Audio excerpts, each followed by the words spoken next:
ಎಲ್ರಿಗೂ ನಮಸ್ಕಾರ. ಸಿನಿಮಾ ಕಾರ್ಯಕ್ರಮ ಅಂದಾಗ ಒಂದು ಕಡೆ ಖುಷಿ ಆದರೆ ಇನ್ನೊಂದು ಕಡೆ ಜವಾಬ್ದಾರಿ ಹೆಚ್ಚಾಗ್ತದೆ. ಯಾಕಂದರೆ ಸಿನಿಮಾ ಆಡಿಯನ್ಸ್ಗಿಂತ ಹೆಚ್ಚಾಗಿ ಸಿನಿಮಾ ಕಷ್ಟಪಟ್ಟು ಮಾಡಿರುವಂಥ ಟೀಮು, ಪ್ರೊಡ್ಯೂಸರ್ಸು, ಅವ್ರ ಜವಾಬ್ದಾರಿ ಹೆಚ್ಚಿರ್ತದೆ. ಎಲ್ಲರೂ ಅವ್ರವ್ರ ಜೀವನ ನೋಡ್ಕೊಳ್ತಾರೆ. ಆದರೆ ನಿರ್ಮಾಪಕ ಅನ್ಸ್ಕೊಳೋದು ಮಾತ್ರ ಎಲ್ಲ ಖಾಲಿ, ಅಂಗಡಿಯೆಲ್ಲ ಖಾಲಿ ಆದರೂ ಅಂಗಡಿ ಹೊರಗಡೆ ನಿಂತಿರ್ತಾರೆ. ಸೊ ಹಂಗಾಗಿ ಇವತ್ತಿನ ಸಿನಿಮಾ ಜಾಲಿ, ಇಡೀ ಟೀಮ್ಗೆ ಆಲ್ ದಿ ಬೆಸ್ಟ್ ಹೇಳ್ತೀನಿ ನಾನು.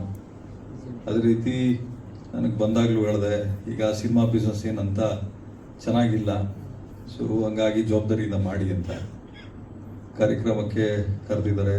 ನಾನು ಅವ್ರಿಗೆ ಧನ್ಯವಾದ ಹೇಳ್ತೇನೆ. ಅದೇ ರೀತಿ ಪ್ರವೀಣ್ ಅವರು ಹೇಳ್ತಾ ಇದ್ರು ನಮಗೆ ಸಿನಿಮಾ ಕ್ವಾಲಿಟಿ ಅನ್ನೋ ವಿಚಾರಕ್ಕೆ ಬಂದಾಗ 100%. ಯಾಕಂದರೆ ನಾನು ಏನೇ ಕೆಲಸ ಮಾಡಲಿ ನಮ್ಮ ಹೆಸರು ಉಳ್ಕೊಳ್ಳೋ ರೀತಿ ನಾವು ಕೆಲಸ ಮಾಡಬೇಕು. ನನ್ನ ಪ್ರಕಾರ ಸಿನಿಮಾಗೆ ಯಾರಾದರೂ ಒಬ್ಬ ಹೀರೋ ಇದ್ದರೆ ಅದು ಪ್ರೊಡ್ಯೂಸರ್ ಹೀರೋ. ಇದು ಯಾರೇನು ಮಾತಾಡಿದ್ರೂ ಪರವಾಗಿಲ್ಲ, ನನಗೆ ಅನಿಸಿರುವಂಥದ್ದು. ಏಕೆಂದರೆ ಯಾರೇನೇ ಕೆಲಸ ಮಾಡಿದ್ರು ಬಿಟ್ಟರು ಕೂಡ ಅಲ್ಟಿಮೇಟ್ಲಿ ಅಟ್ ದಿ ಎಂಡಲ್ಲಿ ದುಡ್ಡಿದ್ರೆ ಮಾತ್ರ ಸಿನಿಮಾ. ದುಡ್ಡು ಹಾಕೋನಿಗೆ ಫಸ್ಟ್ ಗೌರವ ಸಿಕ್ಕಿದಾಗ ಇಡೀ ಸಿನಿಮಾಕ್ಕೆ ಗೌರವ ಸಲ್ದಂಗೆ ಆಗ್ತದೆ. ತದನಂತರ ನಿರ್ಮಾಪಕರು, ಆದ ನಂತರ ನಿರ್ದೇಶಕರು ಬರ್ತಾರೆ. ಡೈರೆಕ್ಟರ್ಗಳಿಗೆ ಒಂದು ಕ್ಲಾರಿಟಿ ತಲೆಯಲ್ಲಿರಬೇಕು. ಏನು ಈ ಹಿಂದೆ ನೀನಾಸಂ ಸತೀಶ್ ಅವರು ಹೇಳಿದರು ಏನಂತ, ಒಂದು ಕ್ಲಾರಿಟಿ ಇರಬೇಕು ಸಿನಿಮಾ ಬಗ್ಗೆ. ನಾವು ಒಂದು ಜಮೀನು ತೊಗೊಳ್ತಾ ಇದ್ದೀವಿ ಅಂದರೆ ಪೇಪರ್ನ ಲೀಗಲಿಗೆ ಕೊಡ್ತೀವಿ, ಲೀಗಲಿಗೆ ಕೊಟ್ಟು ಲಿಟಿಗೇಷನ್ ಇದೆಯಾ ತಿಳ್ಕೊತೀವಿ, EC ಚೆಕ್ ಮಾಡ್ತೀವಿ. ಒಂದು ಹೆಣ್ಣು ತರಬೇಕಾದ್ರೂ ಅಷ್ಟೇ, ಅಥವಾ ಒಂದು ಹೆಣ್ಣು ಒಬ್ಬ ಗಂಡು ಮದುವೆ ಮಾಡಬೇಕಾದ್ರೂ ಪೂರ್ವಾಪರ ಎಲ್ಲ ನೋಡ್ತೀವಿ. ಸೋಷಿಯಲ್ ಮೀಡಿಯಲ್ಲಿ ಒಬ್ಬರನ್ನ ಫಾಲೋ ಮಾಡಬೇಕಾದ್ರೂ ಅವ್ರ ಹಿಂದೆ ಮುಂದೆ ಎಲ್ಲ ಚೆಕ್ ಮಾಡಿ ಫಾಲೋ ಮಾಡ್ತೀವಿ. ಸಿನಿಮಾ ಅಂತ ಬಂದಾಗ ಡೆಫಿನೆಟ್ ಆಗಿ ಒಂದು ಎಜುಕೇಷನ್ನು ಪ್ರತಿಯೊಬ್ಬರಿಗೂ ಇರಬೇಕಾಗ್ತದೆ. ಯಾಕೆಂದರೆ ಒಂದು ಸಿನಿಮಾ ರಿಲೀಸ್ ಆದಮೇಲೆ ಒಂದು ಶುಕ್ರವಾರಕ್ಕೆ ನಿಲ್ಲುತ್ತೋ ಅಥವಾ 5-6 ಶುಕ್ರವಾರಕ್ಕೆ ಹೋಗ್ತದೋ ಗೊತ್ತಿಲ್ಲ. ಅದರ ಸಿನಿಮಾ ಗೆಲ್ಸ್ಕೊಳ್ಳೋಂಥ ಶಕ್ತಿ ಇರುವಂಥದ್ದು ಯಾರು ಪ್ರೊಡ್ಯೂಸರ್ನ ಅಥವಾ ಹೀರೋ ಅಥವಾ ಕಲಾವಿದರುಗಳಿಗೆ ನೀವು ಕತೆ ನರೇಟ್ ಮಾಡಬೇಕಾದ್ರೆ ಏನು ಅನ್ಕೊಂಡು ನರೇಟ್ ಮಾಡಿರ್ತೀರಿ, ನೀವು ಡೈರೆಕ್ಷನ್ ಮಾಡಬೇಕಾದ್ರೆ ನೀವು ಎಕ್ಸಿಕ್ಯೂಷನಲ್ಲಿ ಯಾವ ರೀತಿ ಮಾಡಿರ್ತೀರಿ ಅನ್ನೋ ಕ್ಲಾರಿಟಿ ನಿಮ್ಗಳಿಗಿರಬೇಕು ಸಿನಿಮಾ ಟೆಕ್ನಿಕಲ್ ಟೀಮ್ಗೆ. ಇವಾಗ ನಮ್ಮಂಥವ್ರು ಯಾಕೆ ಸಿನಿಮಾಯಿಂದ ಬ್ರೇಕ್ ತೊಗೊಂಡಿದ್ದೀವಿ ಅಂದರೆ, ಸೊ ಮ್ಯಾಕ್ಸಿಮಮ್ ಸಿನಿಮಾಗಳು ಒಂದು 300-350 ಸಿನಿಮಾಗಳು ಬರ್ತಾ ಇದೆ. ಅದರಲ್ಲಿ ಎಷ್ಟು ಓಡ್ತಾ ಇದೆ, ಎಷ್ಟು ಓಡ್ತಾ ಇಲ್ಲ, ಎಷ್ಟು ಜನ ದುಡ್ಡು ಮಾಡ್ತಾ ಇದ್ದಾರೆ, ಎಷ್ಟು ಜನ ನಷ್ಟ ಅನುಭವಿಸ್ತಾ ಇದ್ದಾರೆ. ನಮ್ಮ ಏನು ಚೇಂಬರ್ ಲೀಸ್ಟ್ ಬಾದರ್ಡ್. ಸೊ ನಾನು ಪ್ರತಿಯೊಬ್ಬರಲ್ಲೂ ಮನವಿ ಮಾಡ್ಕೊಳ್ಳೋದೇನು ಅಂದರೆ, ಸಂಪಾದನೆ ಮಾಡೋದು ಭಾಳ ಕಷ್ಟ ಇದೆ, ಉಳಿಸ್ಕೊಂಡು ಹೋಗೋದು ಭಾಳ ಕಷ್ಟಪಟ್ಟು ಉಳಿಸ್ಕೋಬೇಕು. ಹಂಗೇನಾದರೂ ಸಿನಿಮಾ ಮಾಡಿನೇ ನಾನು ಸಂಪಾದನೆ ಮಾಡ್ತೀನಿ, ಸಿನಿಮಾ ಮಾಡೋ ಒಂದು ಹುಚ್ಚಿದ್ರೆ ಆ ಹುಚ್ಚು ಒಳ್ಳೆ ರೀತಿಯಲ್ಲಿ ಇರಬೇಕೆ ಹೊರತು ಶೋಕಿಯಾಗಿ ಯಾವತ್ತೂ ಕನ್ವರ್ಟ್ ಆಗಬಾರ್ದು. ಯಾಕಂದರೆ ನಾನು ಎಲ್ಲ ಕಡೆ ಹೇಳ್ತೀನಿ, ನಾವು ಮಾತಾಡಿದಾಗ ನಮ್ಮ ಮಾತು ಕೆಲವೊಬ್ಬರಿಗೆ ಬೇಜಾರಾಗ್ತದೆ, ಇನ್ನು ಕೆಲವೊಬ್ಬರಿಗೆ ಖುಷಿ ಸಿಗ್ತದೆ. ಬೇಜಾರಾಗೋ ಕ್ಯಾಟಗರಿ ಬಗ್ಗೆ ನಾನು ತಲೆನೇ ಕೆಡಿಸ್ಕೊಳ್ಳಲ್ಲ. ಯಾರು ಖುಷಿ ಪಟ್ಟು ನಮ್ಮ ಮಾತನ್ನ ಸೀರಿಯಸ್ ಆಗಿ ತೊಗೊಳ್ತಾರೆ ಅಂಥವ್ರ ಜೊತೆಲಿ ನಾವಿರ್ತೀವಿ.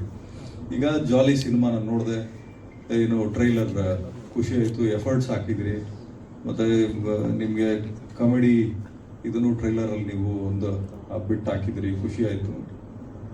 ಮುಂಚೆ ಹಳೆ ಸಿನಿಮಾಗಳು ನೀವು ನೋಡಿದ್ರೆ ನಿಮಗೆ ಕಾಮಿಡಿ ಸೀನ್ಗಳೇ ಹೆಚ್ಚು ಕಡಿಮೆ ಒಂದು 20-25 ಸೀನ್ ಇರೋದು. ನಿಮ್ಮ ಕಾಮಿಡಿಯನ್ಸು ನಿಮಗೆ ಅಟ್ಲೀಸ್ಟ್ ಒಂದು 8-10 ಜನ ಕಾಮಿಡಿಯನ್ಸ್ ಇರ್ತಾ ಇದ್ರು. ಈಗ ಅಫೋರ್ಡ್ ಮಾಡೋಕ್ಕಾಗ್ತಾ ಇಲ್ಲ. ಕಾಮಿಡಿಯನ್ಸ್ ಎಲ್ಲ ಹೆಚ್ಚು ಕಡಿಮೆ 5 ಲಕ್ಷ 6 ಲಕ್ಷ ಪರ್ ಡೇ ತೊಗೊಳ್ಳೋರು ಇದ್ದಾರೆ, 50,000ಕ್ಕೆ ನಮಗೆ ಆ್ಯಕ್ಟ್ ಮಾಡುವಂಥವ್ರು ಇದ್ದಾರೆ. ಬಟ್ ಎಲ್ಲದಕ್ಕಿಂತ ಹೆಚ್ಚಾಗಿ ಸಿನಿಮಾಗೆ ಬೆಲೆ ಕೊಡಬೇಕಾಗ್ತದೆ, ಕತೆಗೆ ಬೆಲೆ ಕೊಡಬೇಕಾಗ್ತದೆ. ತದನಂತರ ನಮ್ಮ ಸ್ವಾರ್ಥನೂ ಯೋಚನೆ ಮಾಡಬೇಕಾಗ್ತದೆ. ಒಂದು ಸಿನಿಮಾ ಗೆದ್ದರೆ ಮಾತ್ರ ಒಂದು ಇಡೀ ತಂಡಕ್ಕೆ ಹೆಸರು ಸಿಗ್ತದೆ. ಈಗ ಒಂದು ಸಿನಿಮಾ ರಿಲೀಸ್ ಮಾಡ್ಬೇಕಾದ್ರೆ ಹೆಬ್ಬುಲಿ ಸಿನಿಮಾ, ನೀವು ಹೇಳ್ದಂಗೆ ಹೆಬ್ಬುಲಿಯಲ್ಲೇ ನೀವು ಪರಿಚಯ ಆಗಿದ್ದು. ನಾನು ಸಿನಿಮಾಗೆ ಸುದೀಪ್ ಸರ್ ಜೊತೆಲಿ ಕ್ಲಾಪ್ ಮಾಡೋಕ್ಕೆ ಹೋಗಿದ್ದು, ಕೊನೆಗೆ ಆ ಸಿನಿಮಾಗೆ ಪ್ರೊಡ್ಯೂಸರ್ ಆಗಿಬಿಟ್ಟು ನಾನು. ಕೊನೆಗೆ ರಿಲೀಸ್ ಟೈಮಲ್ಲಿ ನಮಗೆ ನೋಟ್ ಬ್ಯಾನ್ ಆಯಿತು, GST ಇಂಪ್ಲಿಮೆಂಟ್ ಆಯಿತು. ಅದಾದ ರಾಬರ್ಟ್ ಬಂದಾಗ ಕೋವಿಡ್ ಇತ್ತು. ಅವತ್ತು ಹೆಲ್ತ್ ಮಿನಿಸ್ಟರ್ ಇದ್ರು ಸುಧಾಕರ್ ಸರ್, ಅವ್ರ ಹತ್ರ ಹೋಗಿ ರಿಕ್ವೆಸ್ಟ್ ಮಾಡಿ, ಸರ್ ಸಿನಿಮಾ ರಿಲೀಸ್ ಮಾಡ್ತಾ ಇದ್ದೀವಿ, ಮತ್ತೆ ಥಿಯೇಟರ್ ಏನಾದರೂ ಕ್ಲೋಸ್ ಮಾಡ್ತೀರಾ ಅಂತ. ಇಲ್ಲಪ್ಪ, ಇನ್ನೊಂದು 3 ವೀಕ್ಸ್ ಇಲ್ಲ. ಆ 3 ವೀಕ್ಸ್ ಗ್ಯಾಪಲ್ಲಿ ನಾವು ಯಾವ ಮಟ್ಟಕ್ಕೆ ಪಬ್ಲಿಸಿಟಿ ಮಾಡಿದ್ವಿ ಅಂದರೆ, ಈಗ ನೀವು ವಿಜಯನಗರ, ಗೋವಿಂದರಾಜನಗರ ನೋಡಿದ್ರೆ ಹೆಂಗೆ ಬ್ಯಾನರ್ಗಳು ರಾರಾಜಿಸ್ತವೆ, ಅದೇ ರೀತಿ ನಮ್ಮ ಪಬ್ಲಿಸಿಟಿ ಇಡೀ ಕರ್ನಾಟಕ ಪೂರ್ತಿ ಹಾಕಿದ್ವಿ. ಅದಾದಮೇಲೆ ಮದಗಜ ಆ ಟೈಮ್ ಬಂದಾಗ ಮತ್ತೆ ಸೆಕೆಂಡ್ ವೇವ್ ಕೋವಿಡ್ ಸ್ಟಾರ್ಟ್ ಆಯಿತು, ಉಪಾಧ್ಯಕ್ಷ ಮಾಡಿದ್ವಿ. ಸೊ ಎಲ್ಲ ಟೈಮಲ್ಲೂ ಒಂದೊಂದು ಅಬ್ಸ್ಟೇಕಲ್ಸ್ ಇತ್ತು. ಏನೇ ಅಬ್ಸ್ಟೇಕಲ್ಸ್ ಇದ್ದರೂ ನಮಗೆ ಬರೋವಂಥ ದುಡ್ಡು ನಮಗೆ ಬಂತು, ನಮ್ಗೇನು ಗೌರವ ಸಿಕ್ತು, ನಮ್ಮ ಗುರಿ ಏನಿತ್ತು ಅಲ್ಲಿಗೆ ನಾವು ಡೆಫಿನೆಟಾಗಿ ತಲುಪಿದ್ವಿ. ಯಾಕೆಂದರೆ ನಮ್ಗೆ ಇಲ್ಲಿ ಕ್ಲಾರಿಟಿ ಇತ್ತು. ಪ್ರೊಡ್ಯೂಸರ್ಸ್ಗಳಿಗೆ ಒಂದಲ್ಲಿ ಹಿಡ್ಕೋಬೇಕಾಗ್ತದೆ ಪ್ರತಿಯೊಬ್ಬರೂ ಕೂಡ. ಸಿನಿಮಾಕ್ಕೆ ಗೌರವ ಕೊಟ್ಟು ಸಿನಿಮಾಕ್ಕೆ ನೀವು ಸೇವಕರಾದರೆ ಖಂಡಿತವಾಗ್ಲೂ ಸಿನಿಮಾ ನಿಮಗೆ ಸೇವೆ ಮಾಡ್ತಾರೆ. ನೀವು ಸಿನಿಮಾಕ್ಕೆ ಸೇವಕರಾಗಲಿಲ್ಲ, ನಾವೇನಾದರೂ ಸಿನಿಮಾಕ್ಕೆ ಶೋಕಿನ ತಲೆಯಲ್ಲಿ ಹಿಡ್ಕೊಂಡು ಬಂದರೆ ಖಂಡಿತವಾಗ್ಲೂ ಸೈಡಕ್ಕೆ ತಳ್ಬಿಟ್ಟು ಇನ್ನೊಬ್ಬನ ಕರೀತದೆ ಸಿನಿಮಾ ಇಂಡಸ್ಟ್ರಿ. ಸೊ ಹಂಗಾಗಿ ಬಹಳ ಜವಾಬ್ದಾರಿಯಿಂದ ಮಾಡಬೇಕಾಗ್ತದೆ ಸಿನಿಮಾಗಳನ್ನ. ಸರಿ, ಏನಾಗ್ತದೆ, ಮೋರೋವರ್ ಆಡಿಯನ್ಸ್ಗಳಿಗೆ ಆಪ್ಷನ್ಸ್ ಜಾಸ್ತಿ ಇದೆ. ಈಗ ಪ್ರತಿಯೊಬ್ಬರು ಫೋನಲ್ಲಿ ತೆಗೆದು ನೋಡಿದ್ರು ಕೂಡ ಯೂಟ್ಯೂಬ್ ಇರ್ತದೆ, ಇನ್ಸ್ಟಾಗ್ರಾಮ್ ಇರುತ್ತೆ, ಫೇಸ್ಬುಕ್ ಇರ್ತದೆ. ಪ್ರತಿಯೊಬ್ಬರಿಗೂ ಎಂಟರ್ಟೈನ್ಮೆಂಟ್ ಫಿಂಗರ್ ಟಿಪ್ಪಲ್ಲಿ ಇದೆ ಸರ್. ಮುಂಚೆ ಥಿಯೇಟ್ರಿಗೆ ಬರೋರು ಎಂಟರ್ಟೈನ್ಮೆಂಟ್ಗೆ, ಇಲ್ಲ ವೀಕೆಂಡ್ ಆದರೆ ಪಬ್ಗಳಿಗೆ ಹೋಗೋರು. ಇವಾಗೇನು ನಿಮ್ಗೇನು ತಲೆ ಕೆಡಿಸ್ಕೊಳ್ಳೋಂಗಿಲ್ಲ. ನಿಮಗೆ IPL ಸೀಸನ್ ಅಂತ ಸ್ಟಾರ್ಟ್ ಆಗಿದೆ, ಫುಟ್ಬಾಲ್ ಸೀಸನ್ ಈಗ ಮುಗೀತು, ಇನ್ನು ಅದೇ ರೀತಿ ನಿಮಗೆ ಬಿಗ್ ಬಾಸ್ ಸೀಸನ್ ಸ್ಟಾರ್ಟ್ ಆಗ್ತದೆ, ಇನ್ನೊಂದು ಯಾವುದೋ ಚಾನಲಲ್ಲಿ ಇನ್ನೊಂದು ರಿಯಾಲಿಟಿ ಶೋ ಸ್ಟಾರ್ಟ್ ಆಗ್ತದೆ. ಹೀರೋಗಳು ನಾವೊಂದು 10-15 ಕೋಟಿ ಕೊಟ್ಟು ನಾವು ಅವ್ರನ್ನ ಎಂಗೇಜ್ ಮಾಡಿದಾಗ ಅವ್ರೋಗಿ ಇನ್ನೊಂದು ಯಾವುದೋ ರಿಯಾಲಿಟಿ ಶೋಲ್ಲಿ ಕೂತಿರ್ತಾರೆ. ಸಿನಿಮಾಕ್ಕೆ ಜನ ನೋಡೋಕೆ ಬಂದಾಗ ಟಿವಿಯಲ್ಲೇ ಫ್ರೀಯಾಗಿ ಬರ್ತಾರಲ್ಲ, ಥಿಯೇಟ್ರಿಗೆ ಯಾಕೆ ಬರಬೇಕು? ಸೊ ಎಂಟರ್ಟೈನ್ಮೆಂಟು ನಿಮಗೆ ಓವರ್ ಫೀಡ್ ಆಗ್ತಾ ಇದೆ. ಈಗ ನಿಮಗೆ ಮಳೆ ಬಿದ್ದಿದ ತಕ್ಷಣ ಹಿಂಗೆ ಬೆಂಗಳೂರು 10 ನಿಮಿಷದ ಮಳೆಗೆ ಮುಳುಗೋಗ್ಬಿಡ್ತದೆ. ಹಂಗೆ ನಮ್ಮ ಸಿನಿಮಾಗಳು ಹೆಂಗಾಗಿದೆ ಅಂದರೆ, ಪ್ರತಿ ಶುಕ್ರವಾರಕ್ಕೆ 8ರಿಂದ 10 ಸಿನಿಮಾಗಳಿರ್ತವೆ, ಒಂದು ವರ್ಷಕ್ಕೆ 300-400 ಸಿನಿಮಾಗಳಿರ್ತವೆ. ಅದ್ರಲ್ಲಿ ಯಾರು ಬಂದರೂ, ಯಾರು ಬದುಕಿದ್ರು, ಯಾರು ಹಾಳಾದರೂ ಗೊತ್ತೇ ಆಗಲ್ಲ. ರೆಸ್ಪಾನ್ಸಿಬಿಲಿಟಿ ಸಿನಿಮಾ ಮೇಲೆ ತೋರಿಸಿದ್ದಾರೆ, ಭಾಳ ಖುಷಿ ಆಗ್ತದೆ. ಬ್ರಿಡ್ಜ್ ಯಾದವ್ ಅಂತ ಹೆಸರೇ ಭಾಳ ಚೆನ್ನಾಗಿದೆ ಪ್ರೊಡ್ಯೂಸರ್ದು. ಮತ್ತು ನಾಗಮಣಿ ಅಂತ ನಾಗವೇಣಿ ನಿರ್ಮಾಪಕರು, ಹೀರೋ ಕಮ್ ಡೈರೆಕ್ಟರ್ ನೀವೇ ಇದ್ದೀರಿ. ನೀವು ಸಿನಿಮಾ ಬಗ್ಗೆ ಹೇಳಬೇಕು ಸರ್. ಮೊದಲನೇದಾಗಿ ಇಂದಿನ ಜಾಲಿ ಟ್ರೈಲರ್ ಲಾಂಚ್ ಕಾರ್ಯಕ್ರಮಕ್ಕೆ ಬಂದಿರುವ ಶ್ರೀಯುತ ಉಮಾಪತಿ ಶ್ರೀನಿವಾಸ ಅಣ್ಣ ಅವರಿಗೆ ನನ್ನ ತುಂಬ ಹೃದಯದ ಸ್ವಾಗತ. ಏನಂದ್ರೆ, ಇವತ್ತು ತುಂಬಾ ಬ್ಯುಸಿ ಶೆಡ್ಯೂಲ್ಸ್ ಅಲ್ಲಿ ಕೂಡ ಒಂದು ಹೊಸ ಪ್ರತಿಭೆಗಳಿಗೆ, ಇಲ್ಲಿರೋರೆಲ್ಲ ಆಲ್ಮೋಸ್ಟ್ ಹೊಸ ಪ್ರತಿಭೆಗಳೇ, ಅವ್ರಿಗೆ ಸಪೋರ್ಟ್ ಆಗಲಿ ಅಂತ ಅವ್ರು ಬಂದು ನಿಂತಿದ್ದಾರೆ. ಸೊ ಅದೇ ನಮಗೆ ಒಂದು ದೊಡ್ಡ ಶಕ್ತಿಯಾಗಿ ಇದೆ. ಸೊ ಅಣ್ಣ ಹೇಳಿದ್ದೆಲ್ಲ ಕರೆಕ್ಟು, ಹೌದು. ಇತ್ತೀಚೆಗೆ ಹಲವಾರು ಜನ ಥಿಯೇಟ್ರಿಗೆ ಬರ್ತಾ ಇಲ್ಲ, ಧಾವಿಸ್ತಾ ಇಲ್ಲ. ಬಟ್ ಒಂದು ವಿಷಯ ಏನಂದ್ರೆ ಅಣ್ಣ, ಥಿಯೇಟ್ರ್ ಹತ್ರ ಬರ್ತಾ ಇಲ್ಲ ಅಂದ್ರಲ್ಲ, ಅದಕ್ಕೆ ನಮ್ಮ ಮನೆಯಲ್ಲಿ ಎಲ್ಲರ ಮನೆಯಲ್ಲೂ ಪೂಜೆ ರೂಮ್ ಇರುತ್ತೆ. ಸೊ ಎಲ್ಲರೂ ಪೂಜೆ ಮಾಡ್ತಾ ಇರ್ತಾರೆ. ಬಟ್ ದೇವಸ್ಥಾನಕ್ಕೆ ಹೋಗೋದು ಯಾರೂ ಬಿಡಲ್ಲ. ಯಾಕೆ ಅಂದರೆ ಅಲ್ಲೊಂದು ವೈಬ್ ಸಿಗುತ್ತೆ. ಸೊ ಅದೇ ರೀತಿ OTT ಪ್ರತಿಯೊಬ್ಬರ ಮನೆಯಲ್ಲೂ ಇರುತ್ತೆ, ಫೋನು, ಎಲ್ಲರ ಇದರಲ್ಲೂ ಎಂಟರ್ಟೈನ್ಮೆಂಟ್ ಸಾಕಷ್ಟು ಬರ್ತಾ ಇದ್ದಾವೆ. ಆದರೆ ಆ ಥಿಯೇಟ್ರಿಗೆ ಹೋಗೋ ವೈಬು ಮತ್ತು ಒಂದು 2-3 ಅವರು ಅವ್ರಿಗೆ ಆ ಚಿಂತೆ ಎಲ್ಲ ಬಿಟ್ಟು, ಮತ್ತು ಅವ್ರಿಗೆ ಏನು ಟೆನ್ಷನ್ಸ್ ಇರುತ್ತೋ ಅದನ್ನೆಲ್ಲ ಬಿಟ್ಟು ಅವ್ರು ನೋಡ್ತಾರಲ್ಲ, ಆ ಒಂದು ಫೀಲು ಅವ್ರ ಮನೆಗಳಲ್ಲಿ ಕೊಡಲ್ಲ. ಸೊ ಹಾಗಾಗಿ ನಾನು ಪ್ರೇಕ್ಷಕರಲ್ಲಿ ಕೇಳ್ಕೊಳ್ಳೋದು, ಥಿಯೇಟ್ರಿಗೆ ಬಂದು ಸಿನಿಮಾ ನೋಡಿ ಅಂತ ಈ ಥರ ಹೇಳಕ್ಕೆ ಇಷ್ಟಪಡ್ತೀನಿ. ಮತ್ತು ಇಂಥ ಲೆಜೆಂಡ್ರಿ ಪ್ರೊಡ್ಯೂಸರ್ ಬಂದು ನಮ್ಮ ಸಿನಿಮಾಗೆ ಇವತ್ತು ಟ್ರೈಲರ್ ಲಾಂಚ್ ಮಾಡಿದ್ದಕ್ಕೆ ತುಂಬ ಧನ್ಯವಾದ ಅಣ್ಣ. ಹೋಲ್ ಜಾಲಿ ಟೀಮಿಂದ ಧನ್ಯವಾದ. ಒಂದು ನಿಮಿಷ.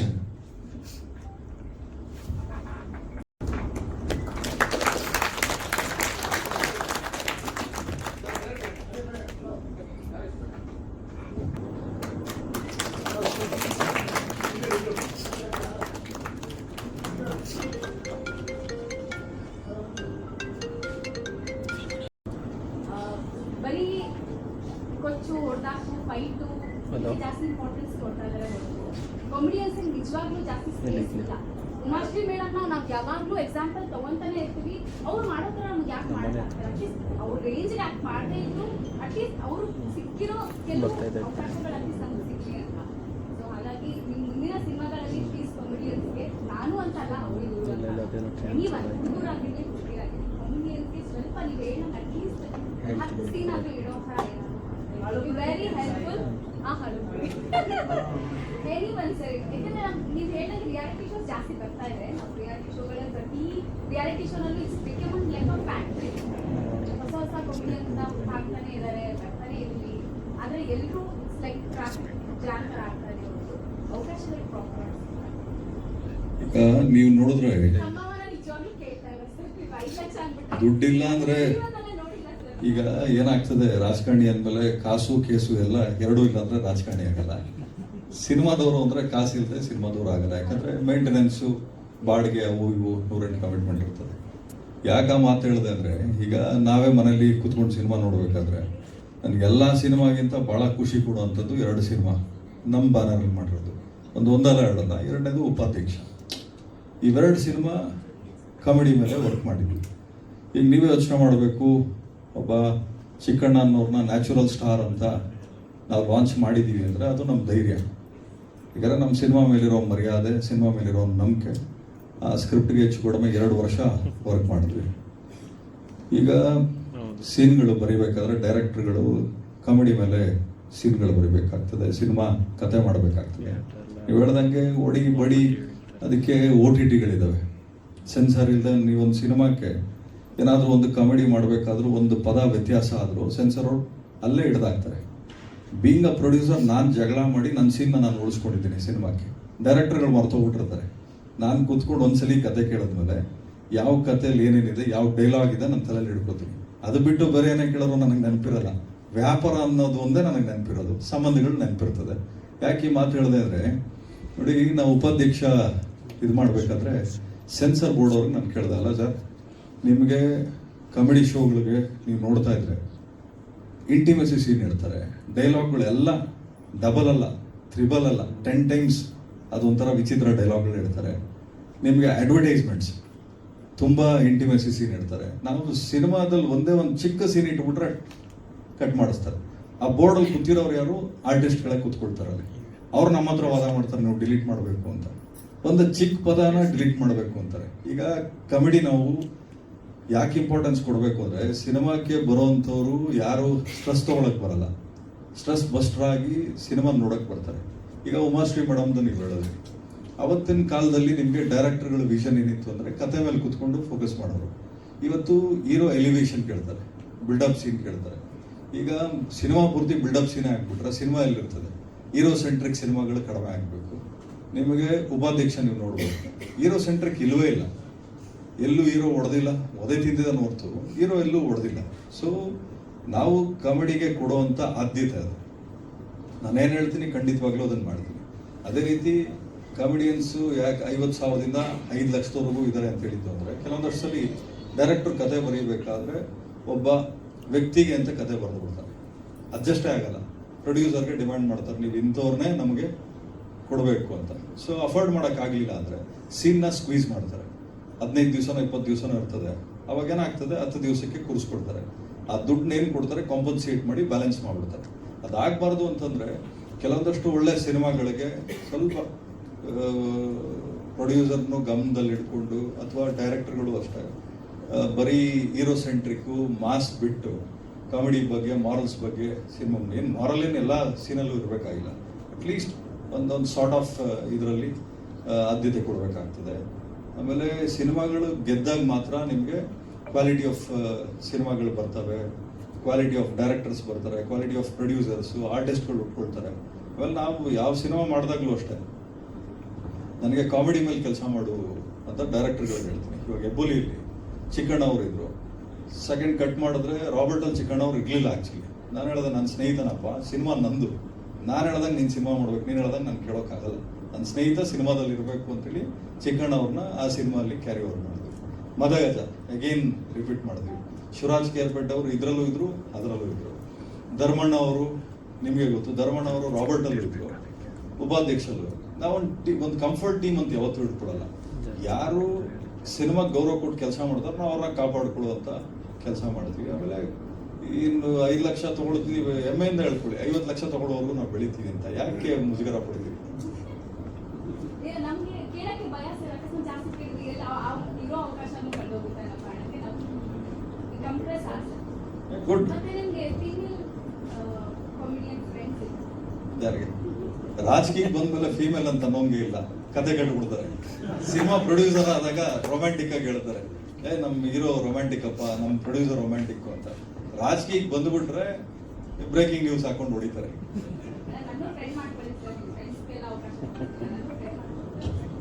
ಖಂಡಿತ ಮೇಡಮ್, ಖಂಡಿತ. Welcome. Thank you sir. Thank music ಡೈರೆಕ್ಟ್ರು. ಸೊ ಇದರಲ್ಲಿ ಆಲ್ಮೋಸ್ಟ್ 6 ಸಾಂಗ್ ಇದೆ. 6 ಸಾಂಗಲ್ಲಿ ನಾವು ಡೈರೆಕ್ಟ್ರು ಎಲ್ಲ ಕುತ್ಕೊಂಡು ಕಂಪೋಸ್ ಮಾಡಿದ್ರು. ಸೊ ಆಲ್ಮೋಸ್ಟ್ ಎಲ್ಲ ಇನ್ಸ್ಟ್ರೂಮೆಂಟ್ಸು ಲೈವ್ ಮಾಡಿಸಿದ್ದಾರೆ. ಸೊ ಚೆನ್ನಾಗಿ ಬರ್ತಿದೆ ಎಲ್ಲ. ಕೇಳಿದ್ವಿ ನೀವೇ ಅನ್ಸುತ್ತೆ.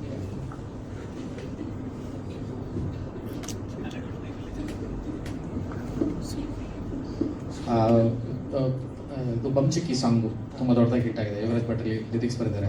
ಯಾರ್ಯಾರು ಬರ್ತಿದ್ದಾರೆ ಹಾಡುಗಳ ಬಗ್ಗೆ ಬೇರೆ ಏನು ಹೇಳ್ಬೋದು? ಇವಾಗ ಲಿರಿಕ್ಸ್ ಬಂಚಿಕ್ಕಿ ಬಂದು ಲಿರಿಕ್ಸು ಯೋಗರಾಜ್ ಭಟ್ರು ಸರ್ ಬರ್ತಿದ್ದಾರೆ. ಸೊ ಇನ್ನೊಂದು ನಾಮೆ ಇಸ್ಕಾ ಜಾಲಿ ಬಂದು ತಾರಿಶ್ ಬ್ರೋ ಬರ್ತಿದ್ದಾರೆ. ಆಮೇಲೆ ಅಪ್ಪ ಮಗಳು ಇದ್ರದ್ದು ಬಂದು ಕಿನ್ನರ್ ರಾಜ್ ಸರ್ ಬರ್ತಿದ್ದಾರೆ. ಸೊ ಆಲ್ಮೋಸ್ಟ್ ಸ್ವಲ್ಪ ಸ್ಟಾರ್ಸೇ ಬರ್ತಿದ್ದಾರೆ ಈ ಸಿನಿಮಾ. ನಾನೇ ಮಾಡಿದ್ದೀನಿ ಸರ್. ಬ್ಯಾಕ್ಗ್ರೌಂಡ್ ಸ್ಕೋರ್ ಆಲ್ಮೋಸ್ಟ್ ನಾವು 30 ಡೇಸ್ ಇಟ್ಕೊಂಡು ಮಾಡಿ ಆಮೇಲೆ ಇನ್ನೊಂದು 10 ಡೇಸ್ ಲೈವ್ ಮಾಡಿಸಿ ಚೆನ್ನಾಗಿ ಬಂದಿದೆ ಸಿನಿಮಾ. ಚೆನ್ನಾಗಿ ಬಂದಿದೆ. ನೀವು ಕಂಡಂತೆ ಏನು ವಿಶೇಷ ಜಾಲಿದು?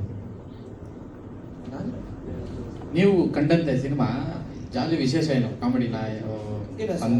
ಸಿನಿಮಾ ಇದರಲ್ಲಿ ಕಾಮಿಡಿನೂ ಇದೆ, ಲೈಕ್ ಅಪ್ಪ ಮಗಳು ಸೀನ್ ಅದ್ರದ್ದು ಇದು ಇದೆ, ಆಮೇಲೆ ಫೈಟ್ಸು ಇದೆ ಜಾಸ್ತಿ, ಲೈಕ್ ಆಲ್ ಅಲ್ಲ ಟೋಟಲ್ ಫ್ರಿಜ್ಜು ಇದೆ ಈ ಸಿನಿಮಾಲಿ. ಎಲ್ಲಾನು ಅವೈಲಬಲ್ ಇದೆ. ಸರ್, ಇದು ನಿಮ್ಮ ಮೊದಲ ಸಿನಿಮಾನಾ? ಇಲ್ಲ, ನಮ್ಮದು 4th ಸಿನಿಮಾ. 4 ಮುಂಚೆ ಯಾವ್ದ್ಯಾವ್ದು ಮಾಡಿದ್ರಿ? ಮುಂಚೆ ಅಸ್ಥಿರ, ಆತ್ಮ, ಸ್ನೇಹರ್ಷಿ ಅಂತ ಒಂದು ಮಾಡಿದೆ. ಅದು ಬಿಟ್ಟು ಇವಾಗ ಚಾಲು ಮಾಡ್ತಾರೆ. ಇಲ್ಲ, ಭಟ್ರೆ ಸೇರಿಸಿದ್ದು ಪ್ಲಾನ್ ಇಲ್ಲ. ಸೊ ಅದನ್ನ ಇಟ್ಕೊಂಡು ಹುಕ್ನ ಇಟ್ಕೊಂಡು ಒಂದು ಸಾಂಗ್ ಅದನ್ನ ಮಾಡೋಣ ಅಂತ ಸರ್ ಕೊಟ್ಟಿದ್ದು ಹುಕ್ನ ಇಟ್ಕೊಂಡು ಆ ಸಾಂಗ್ ಮಾಡಿದ್ವಿ.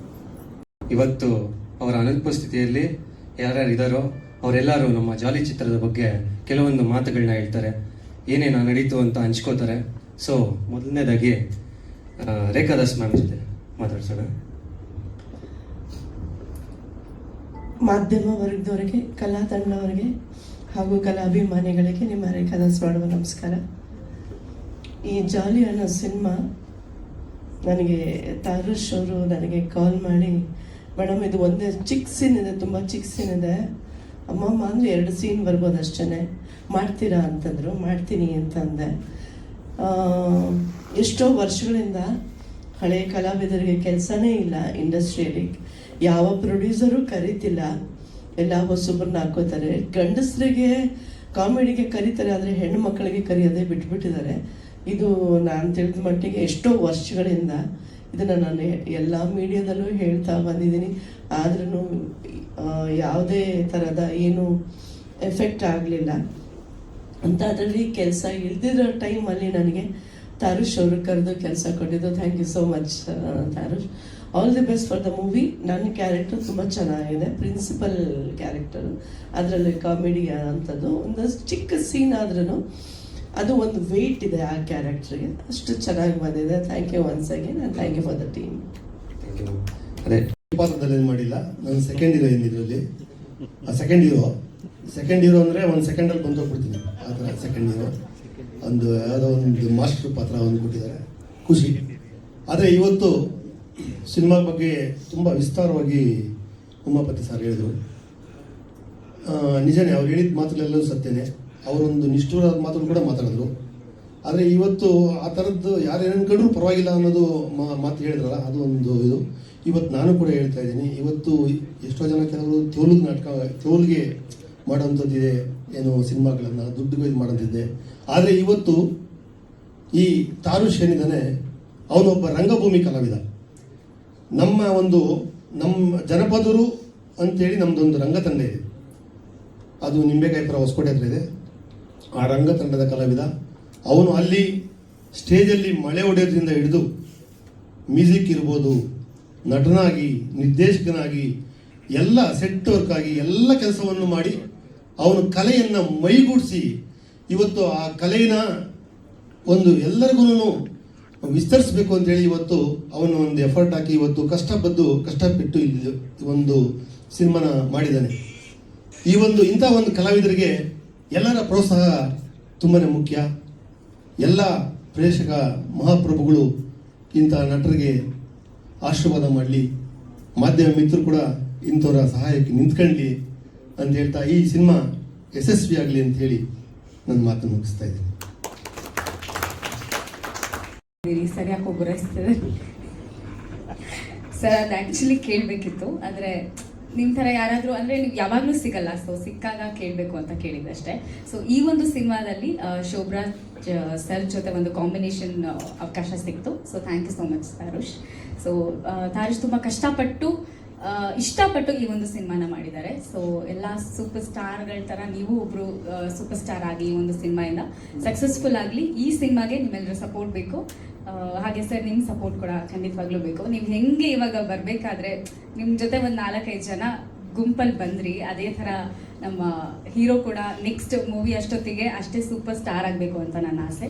ಸೊ ಅವರಿಂದ ಒಂದು ಆ್ಯಡ್ ಏಜೆನ್ಸಿನಲ್ಲಿ ಕೆಲಸ ಕೂಡ ಸಿಕ್ತು. ಸೊ ಅವರಿಂದ ತುಂಬ ಅವಕಾಶಗಳು ಸಿಕ್ಕಿದೆ. ಸೊ ಬೇರೆಯವ್ರಿಗೆಲ್ಲ ನೆರವಾಗ್ತಿದ್ದಾರೆ. ಸೊ ಅವರು ಸೂಪರ್ ಸ್ಟಾರ್ ಆಗಬೇಕು ಅಂತ ನಾನು ಯಾವಾಗಲೂ ಆಶಿಸ್ತೀನಿ. ಆ್ಯಂಡ್ ತುಂಬ ಜನ ಇದ್ದಾರೆ, ಎಲ್ಲರೂ ಮಾತಾಡಲಿ. So all the best. Thank you ಈ ಒಂದು ಅವಕಾಶ ಸಿಕ್ಕಿದ್ದಕ್ಕೆ. For special thanks to you. Thank you ma'am. ಎಲ್ರಿಗೂ, ಕಲಾಭಿಮಾನಿಗಳಿಗೆ ಹಾಗೂ ಪತ್ರಿಕೋದ್ಯಮದವ್ರಿಗೆ, ಇವತ್ತಿನ ಈ ಕಾರ್ಯಕ್ರಮನ ಲಾಂಚ್ ಮಾಡಿದವ್ರಿಗೆ ಎಲ್ಲರಿಗೂ ನಮಸ್ಕಾರಗಳನ್ನ ಹೇಳ್ತೀನಿ. ನಾನು ಚಿಕ್ಕ ವಯಸ್ಸಿನಿಂದ ನಾಟಕಗಳು ಮಾಡ್ಕೊಂಬಂದರೂ ಕೂಡ ಸ್ಕೂಲು ಕಾಲೇಜ್ ಡೇಸ್ಗಳಲ್ಲಿ, ಹಾಗೆ ಜನಪದ ರೂಟೀನಲ್ಲೂ ಇದ್ದರೂ ಕೂಡ ಇದು ನನ್ನ ಮೊದಲನೇ ಸಿನಿಮಾ ಅಂತ ಹೇಳ್ಬೋದು. ತಾರುಷ್ ಜನಪದರಿಗೆ ಬಂದಾಗ ಅವ್ರನ್ನ ಇಂಟ್ರೊಡ್ಯೂಸ್ ಮಾಡ್ಕೋತಾ ಇದ್ದಾಗ ಅವ್ರು ಹೇಳಿದ್ರು, ನಾನು ಸಿನಿಮಾದಲ್ಲಿ ಶಾರ್ಟ್ ಮೂವೀಸ್ ಮಾಡ್ತೀನಿ ಹಾಗೆ ಹೀಗೆ ಅಂತ ಹೇಳ್ತಾಯಿದ್ರು. ನನಗೂ ಮೊದಲಿಂದನೂ ಸಿನಿಮಾದಲ್ಲಿ ಬೆಳಿಬೇಕು ಅನ್ನೋ ಆಸೆ ಇತ್ತು. ನಾನು ಫಿಲಿಮ್ ಇನ್ಸ್ಟಿಟ್ಯೂಟ್ಗೆಲ್ಲ ಹೋಗ್ಬಿಟ್ಟು ಬಂದೆ, ಬಟ್ ನನಗೆ ಅಲ್ಲಿ ನೆಲೆ ಕಟ್ಕೊಳ್ಳೋಕ್ಕಾಗಲಿಲ್ಲ. ಬಿಕಾಸ್ ನನ್ನ ಕೆಲಸ ಇದು ಮಾಡ್ಕೊಂಡಿರಬೇಕು ಅನ್ನೋ ನಮ್ಮದೇ ಇದ್ದಿತ್ತು. ರಿಟೈರ್ಮೆಂಟ್ ಆದಮೇಲಿಂದ ನನಗೆ ಮೊದಲನೇ ಸಿನಿಮಾದಲ್ಲಿ ಚಾನ್ಸ್ ಕೊಟ್ಟಿದ್ದಾರೆ. ಇವ್ರಿಗೆ ಹೇಳ್ತಾ ಇದ್ದೆ ನಾನು, ಸಿನಿಮಾದಲ್ಲಿ ನೆಲೆ ಕಟ್ಕೊಳ್ಳೋದು ಭಾಳ ಕಷ್ಟ ಆಗುತ್ತೆ. ಇವತ್ತು ಎಂತೆಂಥವರೇ ಮೂಲೆಗೆ ಉಪ್ಪಾಗ್ಬಿಟ್ಟಿದ್ದಾರೆ. ಒಳ್ಳೇದಾಗ್ಲಪ್ಪ, ಯಾಕೆ ನಿನ್ನ ತಂದೆ ತಾಯಿ ನಿನ್ನನ್ನು ನಂಬಿಕೊಂಡು ನಿನ್ನನ್ನು ಕೆಲಸಕ್ಕೆ ಬಿಟ್ಟಿದ್ದಾರೆ. ಇಂಥ ಕೆಲಸಕ್ಕೆ ನಿನಗೆ ಒಂದು ಎಜುಕೇಷನ್ ಕೊಟ್ಟಿದ್ದಾರೆ, ಜೋಪಾನ ಕಾಲಿಡು ಅಂತ ಹೇಳಿದೆ. ಬಟ್ ಇವರು ಇದನ್ನು ಪ್ರೂವ್ ಮಾಡಿ ಅಂದರೆ ಇವತ್ತರೆಗೂ ನಾವು ಯಾವುದೇ ಮೈಕ್ ಹಿಡಿದು ಮಾತಾಡೋರಿಲ್ಲ, ಇಲ್ಲ ಬಣ್ಣ ಹಚ್ಚಿದವರಲ್ಲ.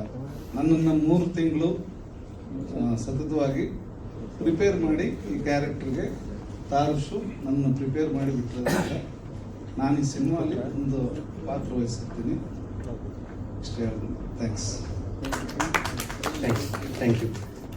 ಮತ್ತೆ ಸಹ ಕಲಾವಿದರ ಮುಂಚೆ ಇನ್ನೂ ಒಂದು ಪುಟ್ಟ ಕಲಾವಿದೆ ಇಲ್ಲಿ ಕ್ಯೂಟಾಗಿ ಅಂದರೆ ಆಗಿತ್ತು. ಮತ್ತೆ ಪರ್ಫಾರ್ಮ್ ಮಾಡ್ತಾ ಇರ್ಬೇಕಾದ್ರೆ ನೀವು ನೋಡ್ತಾ ಇರ್ಬೋದು, ಮಗು ಫೇಸ್ ನೋಡಿದ್ರೆ ಒಂದು ನಗು ಬರುತ್ತೆ. ಸೊ ಹಾಗಾಗಿ ರಿಯಾ, ನೀನೇನು ಅನಿಸ್ತು? ವಾವ್, ಶೂಟಿಂಗ್ ಎಲ್ಲ ನೆನಪಿದ್ಯಾ? ಈ ಸಾಂಗ್ ನೋಡ್ದ ನೀನು? ಏನು ಅನಿಸ್ತು? ಡ್ಯಾಡಿ ಮೇಲೆ ಓಕೆ. ಡ್ಯಾಡಿ ಅಂದರೆ ನಿನ್ಗೆ ಇಷ್ಟನಾ? ಹೌದಾ? ಸೊ ಎಷ್ಟಿಷ್ಟ? ತುಂಬ ಇಷ್ಟನಾ? ಅದು ಅಪ್ಪ ಮೇಲೆ ಮಾಡಿರೋ ಸಾಂಗ್. ಅದು ಚೆನ್ನಾಗಿದೆಯಾ?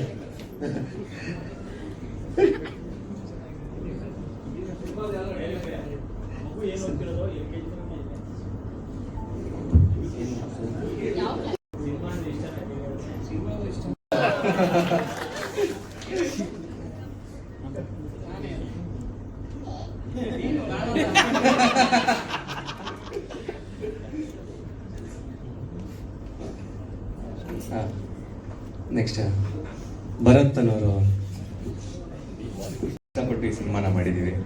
ಸೊ ನಿಮ್ಮೆಲ್ಲರೂ ಸಪೋರ್ಟ್ ಬೇಕು. Thank you so much. Next Abhi ಅವ್ರು ಮಾತಾಡ್ತಾರೆ. ಹಾಯ್, ಎಲ್ರಿಗೂ ನಮಸ್ಕಾರ.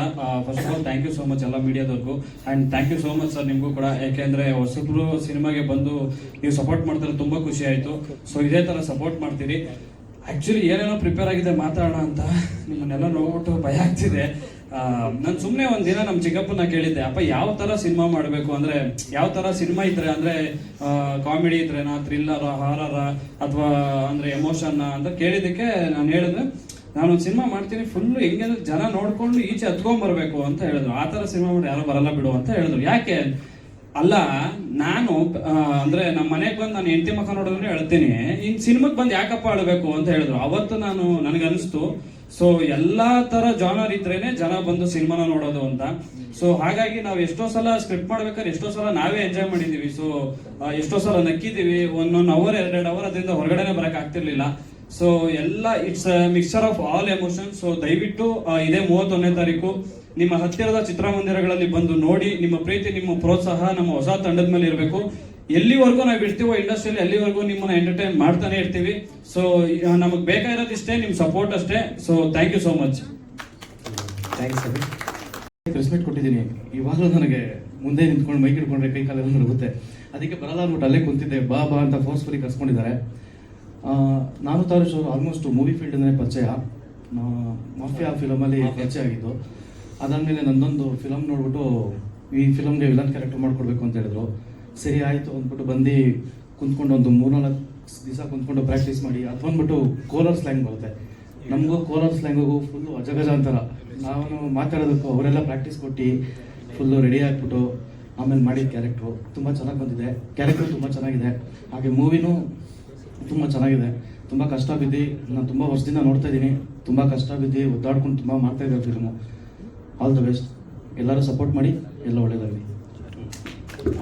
ಅಂಡ್ ಇನ್ನೊಂದು ಒಂದೇ ಒಂದು ಮಾತು, ನಾನು ತಾರೂಶ್ ಅವ್ರ ಬಗ್ಗೆ ಹೇಳಬೇಕು. ಯಾಕೆಂದ್ರೆ ಅವರು ಎಷ್ಟು ಪ್ಯಾಷನೇಟ್ ಇದೆ ಅಂದ್ರೆ ಅವ್ರಿಗೆ ಸಿನಿಮಾ ಬಗ್ಗೆ ಅಂದ್ರೆ ಅವರೇ ಡೈರೆಕ್ಷನ್ ಮಾಡಿ, ಅವರೇ ಹೀರೋ ಆಗಿ ಆಕ್ಟ್ ಮಾಡಿ ಅವ್ರು ಎಷ್ಟು ಕಷ್ಟಪಟ್ಟಿದ್ದಾರೆ ಅಂತ ಹತ್ತಿರದಿಂದ ನಾವೆಲ್ಲ ನೋಡಿದೀವಿ.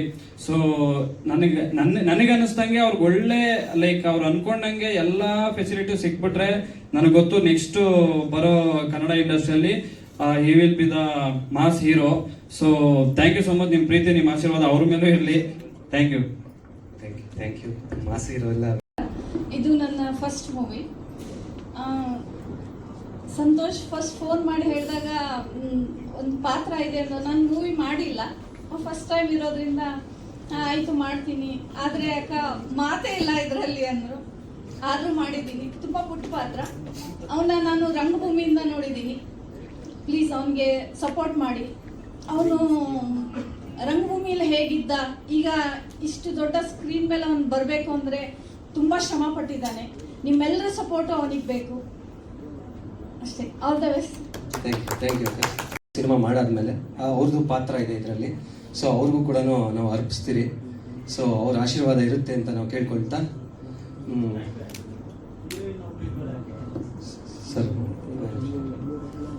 ಸರ್ ಹೀರೋಯಿನ್ನು ಆ್ಯಕ್ಚುಲಿ ಇವತ್ತು ಅವ್ರದ್ದು ಹುಟ್ಟಿದಬ್ಬ. ಸೊ ಹಾಗಾಗಿ ಅವರು ಆಲ್ರೆಡಿ ಒಂದು ಮುಂಬೈಯಲ್ಲೂ ಎಲ್ಲೋ ದೇವಸ್ಥಾನಕ್ಕೆ ಹೋಗಿದ್ದಾರೆ.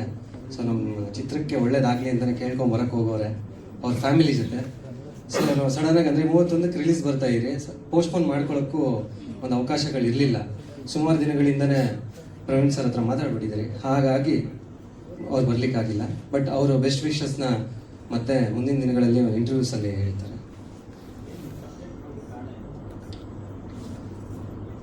ಸರ್, ಇದು ಸಬ್ಜೆಕ್ಟ್ ಅಂತ ಹೇಳಿದ್ರೆ ಒಂದು ಮೊದಲನೇದಾಗಿ ಜಾಲಿ ಚಿತ್ರದಲ್ಲಿ ಟೈಟಲ್ ತಕ್ಕಂಗೆ ಎಲ್ಲಾನು ಸಾರ್ ಹೇಳಿದಂಗೆ ಫನ್ ಎಲಿಮೆಂಟ್ಸ್ ಎಲ್ಲ ಕೂಡಿರುತ್ತೆ. ಬಟ್ ಮುಖ್ಯವಾಗಿ ಏನಂದರೆ ಸಿನಿಮಾದಲ್ಲಿ ಒಂದು ಮೆಸೇಜ್ ಅನ್ನೋದು ಇರಲೇಬೇಕು. ಏನಂದರೆ ಸುಮಾರು ವರ್ಷಗಳಿಂದ ಸಿನಿಮಾ ಶುರುವಾಗಿದ್ದೇ ಅದೇ ಏನಾದರೂ ಒಂದು ಸಂದೇಶ ತೋರಬೇಕು ಅಂತ.